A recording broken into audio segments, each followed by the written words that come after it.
Hi, Ryan O'Shea here. I'm here with Jim, an agent that works with us here at Garda Insurance.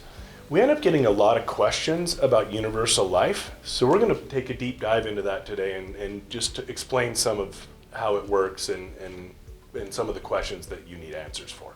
What are some of the most common questions you get? Well, I get a lot of questions about the difference between whole life and universal life, and a lot of people think that they're very, very similar.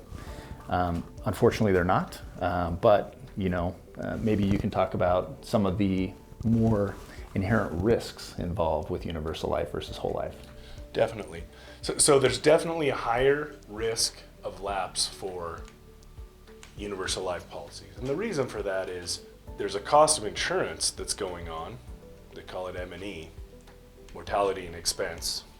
And you get a rate of return based on the type of universal life you have. So there's index universal life, variable universal life, traditional universal life. Well, you have money that you earn based on however they're calculating it. And then you have the money you're putting in as premiums. And they all go into one big bucket. And then out of that bucket comes the cost of insurance, and mortality and expense comes out of that, which works really well as long as the rate of return that is projected for you is actually the rate of return you're getting over time. The problem is that may not be true. Is if more money's coming out of the bucket than is going into the bucket over time, that's bad. Yes, you're gonna run out of money, and the problem is you're not gonna know you're running out of money till you're old enough to not buy another policy. That sounds pretty unfortunate. It is. It gets really scary later in life, and I've actually dealt with some clients that have had to make hard decisions, ask family for money to cover expenses, and no one likes to do that in their 80s, ask their kids to pay for things. Ryan, what about access to cash value in these universal life policies versus whole life?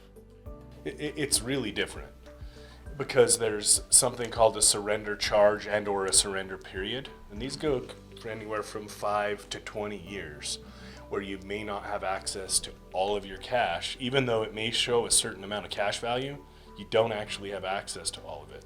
And the charge gets smaller over time. So there's a surrender charge and a surrender period. So the period is the amount of time, and then the charge is, well, what's the dollar amount?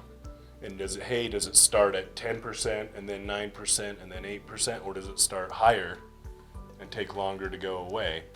Which can really penalize some people if they actually change their mind about a universal life policy, because you might think you have a certain dollar amount and it's not all your money. I see it all the time. So how about this? I know you've seen some illustrations that people send you, and so have I. Yes. You want to elaborate on some of those that you've seen? Sure.